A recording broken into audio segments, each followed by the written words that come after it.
Hey guys, Stealth here. Today I'm reviewing a deck that's an armor deck. It's a Bluedragons Armor deck, and Falo calls it Pepsi Armor. So we're going to just go with that name. He sent me the deck to make sure that, or to see if I could make any improvements to it. I don't think I will be able to, because the Falo is just as good or better at Wargame than I am. But let's have a look. In logistics, we got a CH-47, Chugata cargo, we got a fob, we got 5 Nana Senshiki APCs, and these guys are nice because they've still got a good speed. Autonomy is not that great. That seems to be something that the whole of the Blue Dragon force is suffering from. But they have some armor, and that is something that is very nice. They're even amphibious, so if you want to, you could float them across a river and capture a zone from the other side. But I find myself not really using that often. But it's a nice capacity to have, and they're only 115 points. He has 5 of those, and then he has 2 Nanayon Shiki command tanks.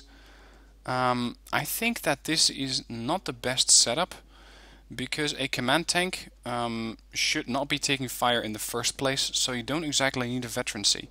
If your command tank is taking fire and is starting to dish it out as well, then shit has already hit the fan, and you're not going to be that well served with having the veterancy on a command vehicle. What you are going to be served by is having armor on a command vehicle. So 6 frontal, 3 side, 1 back and 1 top is nice. So what I would do here is make this a 4 amount of command vehicle. You already have 9, which is a very high amount. You might not need this command vehicle. Maybe we can free up that slot and maybe we can deploy it somewhere else. Another command tank you can get is the M48A3, but that also gives you 4 units. So if this was 5 units, I would definitely go for it. But it's only 4.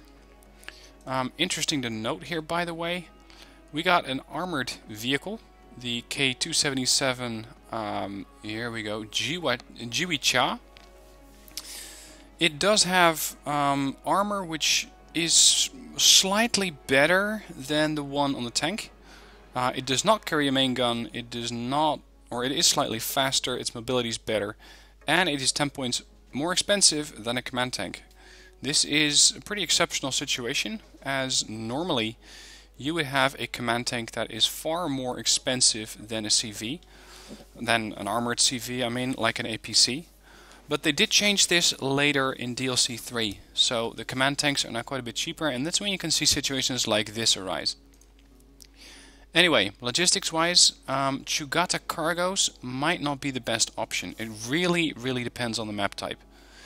If you have a map that is urbanized, I would not take this deck anyway. I don't think that this deck, and since it's an armored deck, I'm going to say don't take an armored deck on an urban map anyway. But of course it can work if you have a more open terrain, say Hop and Glory, the desert map. But in a situation like that, Chugata cargoes might not be the best option. You might want to have something that's a little more mobile, like another C47 or CH47. It depends on your preference. If I have an open map, I might change this and go for the CH47. If I have a more urbanized deck, I will keep the Chugata in there. Next up, infantry. Special note about the infantry here, he says the infantry is not that good, but with a little micromanagement and some tanks with grenade launchers, it's pretty easy to clear a city. Now, that depends on how big a city is. If you have a city which has, say, 3 rings of blocks, where a tank is going to be very difficult to maneuver to inside the block, say the inner ring, that's when you're going to run into trouble. If you have a village, it's going to be much easier, because you can easily use your grenade launchers on that village and pound any infantry out of that town. So it really depends on the position. Anyway, he has quite a bit of infantry for an armored deck. I usually go for a couple of cars, but he went with a bit more. He has some Mistrals. I think that these are by far still the best anti-air missile. Nothing I would change here. You don't need 5 of these, you want to have 7. Their accuracy is already good enough. And if these guys kill 1 or 2 helicopters or possibly a plane, I have seen them do that, then they're going to upfit themselves real quick and even boost that 60% accuracy into the ranges of 75. Chew mats are something I would not use in this deck, so I'm going to throw these out because I think that you already have enough armor killing capability from the tanks and other units. We don't really need chew mats, and considering that they only have a range of 2450, by the time that the first missile hits, and it only hits at 21 armor penetration, so it's not going to kill many tanks outright, that tank will already start to return fire. That usually leads to the chew mat losing one guy and the other guy being stunned or going into one of the panicked versions. So that's going to make the chew mat a lot less effective. So what I'm going to do here is delete the chew mat. And that frees up 3 points, which we can use somewhere else. Then he has the Sochong Sus. These units are not that good, but the vehicle that they come in with is very nice to support them. You see, the Sochong Sus have a decent weapon. It's nothing spectacular. It's just the K2 and the M60, which is not even a CQC variant, so they cannot fire that if they're doing very close quarter battles.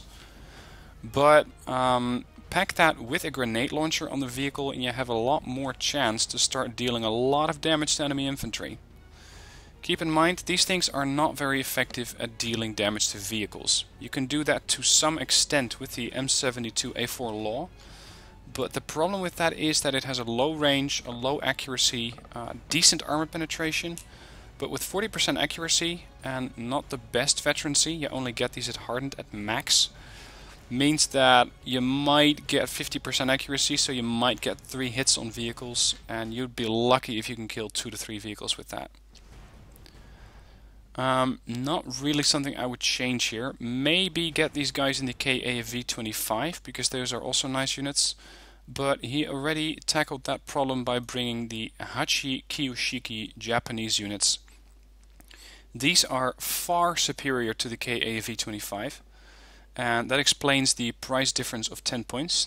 These Hachi Kiyoshikis will cost you 25 and the KAV-25 will cost you 15 points.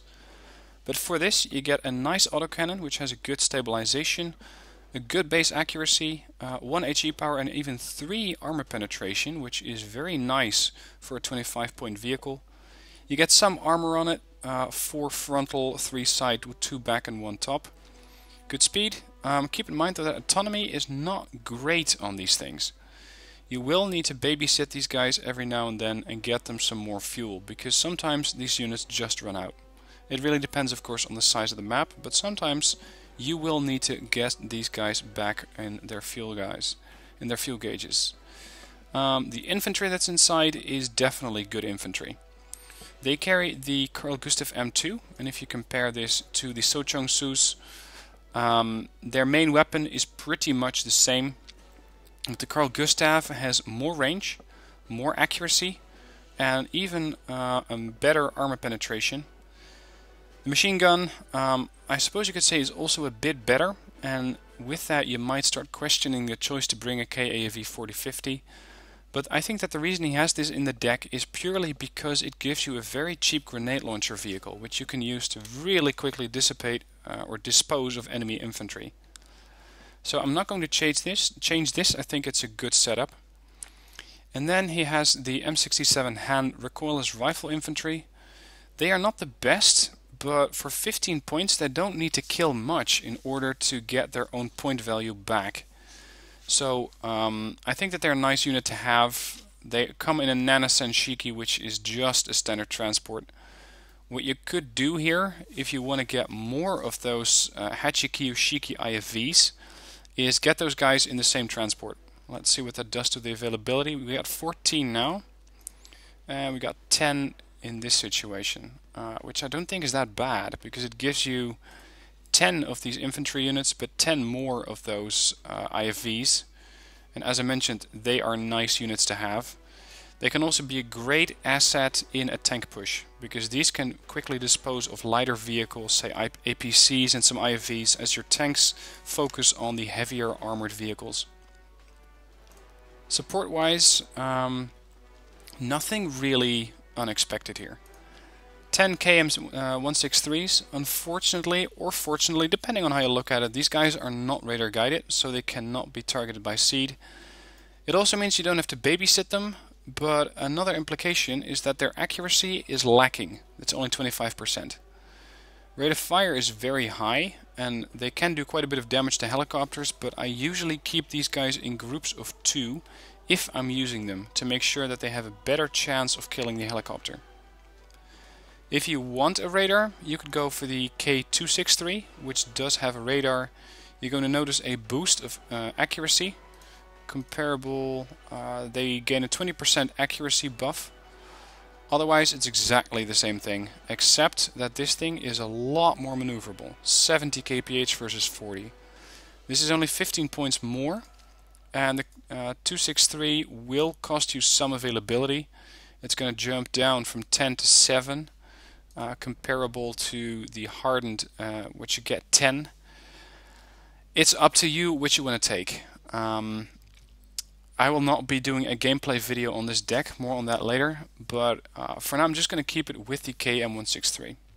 If you want to get a better Spog, go for the Beho, and he has that in here. This thing is very, very comparable to a Gepard, in the sense that it has a great range, a 30mm radar guided autocannon, or twin autocannon. Does not carry a secondary weapon, so it's not like the Gepard A2, which has a Stinger missile on there. But they do a great amount of damage to helicopters, and they deliver that damage very quickly and very accurately, which is very nice. You want to get those autocannons to hit, because a helicopter might not be in range long. That's why the accuracy on these guns is important. They also have a stabilizer, but it's not that good, so try to keep these guys sitting still as they're taking aim at the enemy, because it will very, very much benefit your capacity to deal damage to that helicopter or airplane, depending on what's going to fly by. Now, he also has a mortar carrier in here, 5 of these guys. Not sure why he went with hardened. I don't think you need hardened mortar carriers. Veterancy, in my mind, and as you can see here in the game, helps with accuracy, which you don't need. Or at least which I usually don't need on a mortar. You don't really want to get less dispersion on artillery fire, because I will usually use these if I'm rolling with an armored deck to put up smoke screens. You don't want smoke screens to be of a low dispersion. You want them to be of high dispersion to make sure you have a larger area covered in smoke.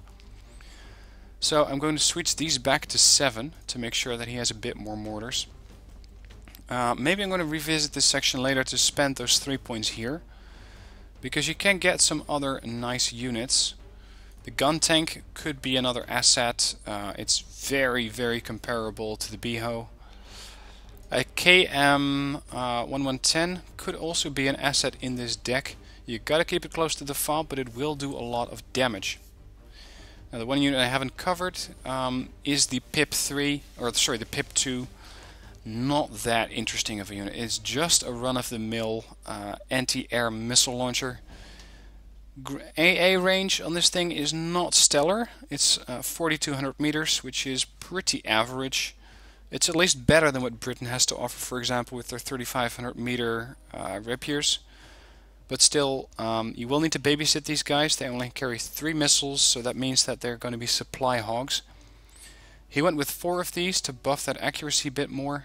It does mean that if he gets hit by a seed plane, he's going to either have to micromanage these things to turn them off, or he's going to run out of AA capacity missile-wise. So hopefully the other units can fill that gap, or he has to micromanage these guys.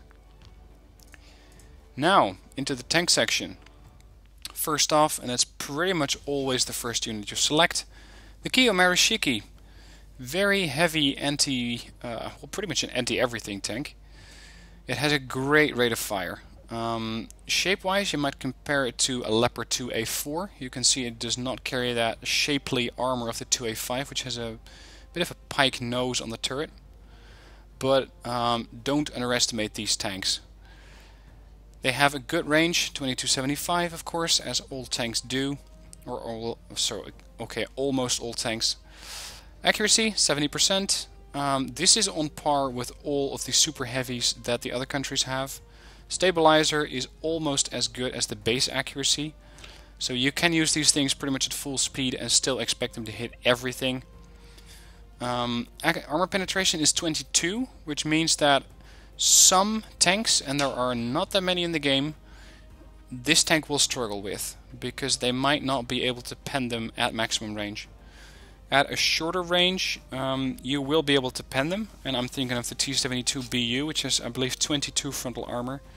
You will be able to pen those, but keep in mind that the T-72BU, as it closes in, will also gain kinetic power, and it's going to mean that this 20 frontal armor is gonna go down pretty quickly. You will be taking quite a bit of damage with these things. Final note on this tank, keep them fueled up. Especially in one of the campaigns, I found this very, very amusing. It's not the Bear versus Dragon, but it's the Invasion of Japan, where very early on in the battle you're facing off against a group which has 8 of these Keijo Marashikis, and they all ran out of fuel. They could just go nowhere. They have an autonomy of 350. Keep in mind, fuel these things up. You don't want them to be sitting ducks. A tank will maneuver quite a bit, especially a super heavy like this, because it's going to draw attention, and the last thing you want is to have this thing out in the middle of nowhere without cover, where it's just going to take artillery fire or fire from an HGM plane. Now you can get 2 of these, and I did free up 3 points in this section, or at least by deleting one group of infantry, so I might come back here and spend it on the Keijo Marashiki to get 2 of these, because that will give us 4 super heavies, and we can also get the K1A1, but right now he doesn't have those in here. There's a huge gap here, but that is something that cannot really be helped. You get a 170 point tank, and then the next one you get is 85 points. But these things are the workhorse of your army. He has 8 of these at Elite.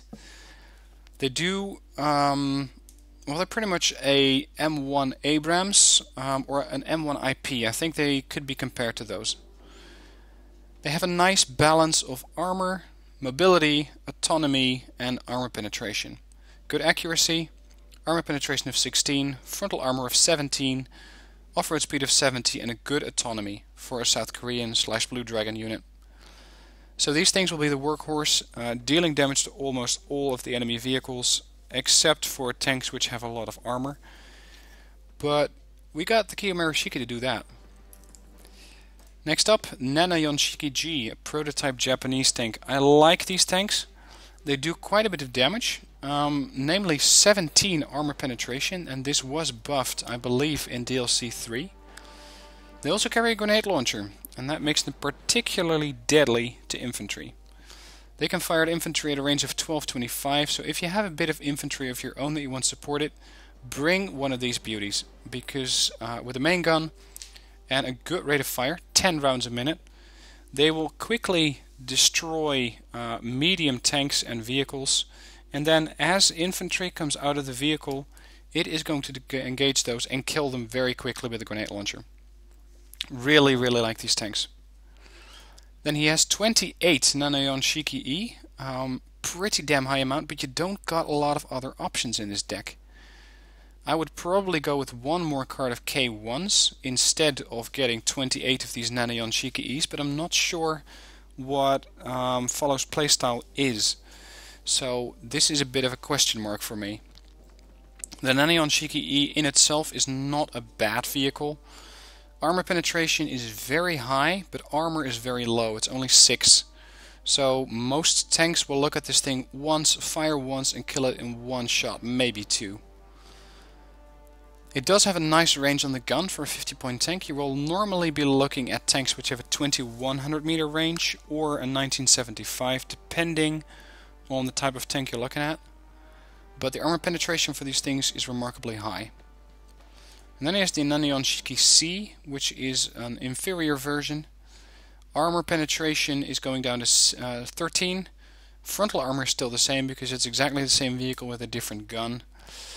He has a high amount of these, and all of these Nanayonshiki vehicles will have an autonomy of 400, and that means that you will need to be careful. Again, don't have these things sitting out doing a lot of maneuvers and then finding them to run out of fuel. I don't think that that's the best option. The one adjustment I will make to this tank section is deleting one section of Nana Yonshiki E and getting one more section of K1s in here, because if you're running an armored deck you will also want to be able to take punches. Not only dish them out with a very high-end gun on the Nana Yonshiki E, but also take damage. This thing can take 6 damage to the frontal armor before it starts taking damage itself. This thing can take 17.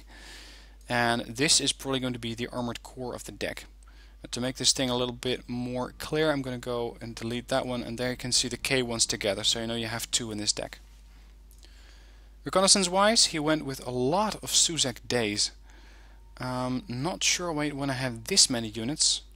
Might be better to get it 1 or 2, or no, let's go with 1 JSDF Rangers group, because these guys with their submachine gun can also go after infantry, and they're going to be quite effective at doing that. He has 7 of these in the KM200, and then he has 7 of these in the the Bell 205. They are all at hardened, and unfortunately it seems to be the few options that you have here. It would be nice if you could get another vehicle here for reconnaissance, but you can't. It's the armor limitation. He does have an OH-6 reconnaissance chopper with very good optics. If you want an armed helicopter, go for the OH-6D, where you're going to drop very good optics in order to gain 14 70mm rockets. I personally don't like it, but if you feel that it is useful to you, please go for it. And then he has the KAV-90, which is a nice reconnaissance unit. It's a bit boxy. It looks like, well, very big box, and even the turret is a big box. It's not exactly angled except for the front. It does have a bit of armor, 2 front, 2 side, 2 back, 1 top. It has a nice gun on it. Good rate of fire of 7 for a 30-point vehicle. 50% accuracy and a 13 armor penetration means that if you can get a side shot on a tank, it will do quite a bit of damage. So these are nice to haves, but unfortunately they're only prototypes, and that means you can only get 1 card. Otherwise I would have taken 2 cards of these. There are no vehicles in the vehicle tab. He could go with a KM132 Napalm. The question is, does he really need one? Because you already got the KAV-4050 grenade launcher, or with the grenade launcher. You get a grenade launcher on the Nana Yonshiki G here, so you might not need a KM132. It depends on how you want to play this game and how close you want to get to towns. Helicopters he does have quite a bit, and you don't get a lot of options here. He went with 14 hardened AH-1Js, which are the cheap variety of the AH-1 line. They have a Vulcan autocannon or Gatling gun and 2 groups of rocket pods. They don't do a lot of damage to armor because they don't have a high armor penetration. They only have armor penetration on the gun. But the HE damage is nice if you're dealing with groups of infantry. I personally wouldn't take 14 of these, so I'm going to delete 1. The AH-1S is a tank killer. That's what this thing is designed to do. It still carries rocket pods, but it also carries 8 ITOs. And he went with 10 of these. Usually you have plenty of points to spend and not that many units to spend them on if you're working with Blue Dragons, and especially the armor specialization seems to be suffering from this. So getting 10 of these AH-1Ss in here is a good choice. Airwise, he does not have that many helicopters, but getting a seaplane in here, especially something like the KF-16 Block 52D, is a nice unit, because it has both the anti-radar missile and long-range anti-air. 50% ECM means it will dodge pretty much half of the enemy fire, depending of course on the veterancy and the random numbers. The one thing that it does not do is dogfight very well. It only carries these harms, no short-range air-to-air missiles. If you want to get a couple of short-range air-to-air missiles, you're going to have to look at the Peace Bridge, which could be a nice assistant or buddy to the KF-16. Because with this one you can have a cheap anti-air fighter, and you can have 2 of those at elite, And they do carry 6 short-range air-to-air missiles in the form of the AIM-9M. Their ECM is quite a bit lower, 30% less than what you get on the KF-16C, but if you want to get a bit more air superiority fighters in here, go for either the Peace Bridge, or if you want to go high-end, go for the F-15J with its AIM-9M and AIM-7 Sparrows. Next up he has 2 Peace Pheasants, tank snipers, not the best accuracy on an HGM, but you get 4 of them, which is usually enough. And the F1 is a bomber slash multi-role, but I would use it only in the bombing role, really, because the AAM-1 is an air-to-air missile with terrible specs, low accuracy, low range against airplanes. This thing is pretty much too fast to really acquire a helicopter, so don't expect these things to shoot down a lot of helicopters either. But you get these for the laser-guided HE bombs, which attack, if I'm right, directly from the top of an enemy unit. And that means that they're going to be dealing damage which is going to be quite a bit higher than if it hit, for example, the front side of a tank. So the F1 can surprise your enemies and do quite a bit of damage that way. It's also a nice bomber if you want to clear out a town, because 12 HE power is going to do a lot of damage to infantry. It will usually not outright kill them, but it will do quite a bit of damage, after which your grenade launchers can mop up. Now, we got 6 activation points left to spend here. You can of course spend those as you want. I will not be going with another airplane here. Let's see, KF-16C is also a nice air fighter if you want to have a bit of long range capacity in the form of the MRAMs. Let's see, the Dragonfly is an interesting unit because it carries both snake eye bombs and cluster bombs. It carries both. So the reason I don't use these personally is because they're dead slow, 600 kph, and they have an ECM of 0, which means that they're going to get shot down very, very easily, especially if you combine that with their low speed. But it's an interesting unit because you don't ever see a combination of rock eyes and snake eyes on the same plane.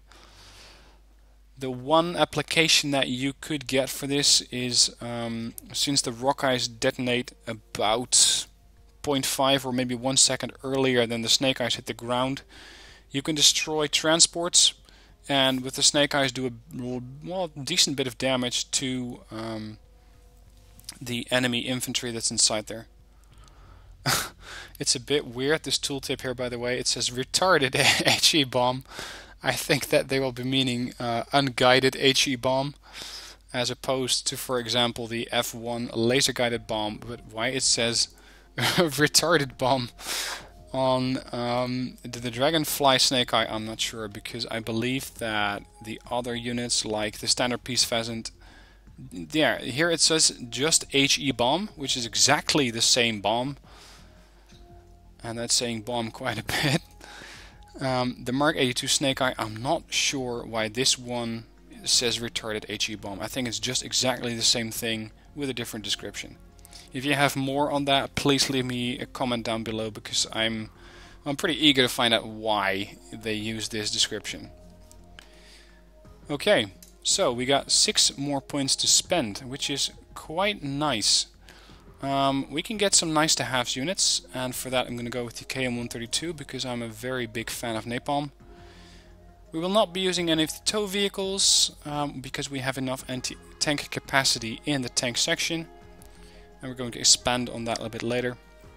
If you want a bit of cheap vehicles, which can be surprisingly annoying, go for the M18, because these things, they have a pretty poor accuracy of 40%. They have a more medium rate of fire of 8 rounds a minute, an armor penetration of 6, but they only cost you 10 points. The downside? Fuel. Autonomy of 200 is the lowest in the game, so if you don't pay attention, these guys will run out of fuel. And since an armored deck is usually operating on bigger maps where you have quite some open areas, I'll not be using these. I don't want to have to babysit them.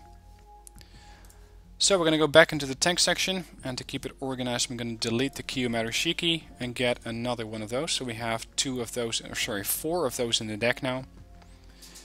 That leaves me with 4 points to spend, which means one more vehicle, 2 more tanks, or 1 more airplane. Don't think we really need another plane. A capacity though is a bit low.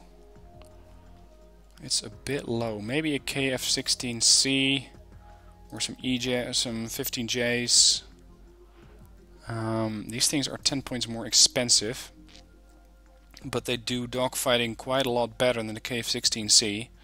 Since these things don't dogfight at all, they don't have any short-range missiles. These things do dogfight, have a slightly higher damage on their on their missile, their long-range missile, than the MRAMs do. And they carry short-range missiles, so I think that since he only has 4 long-range pips, I'm going to go with the F-15J, 2 of those. And you can, of course, use these in tandem.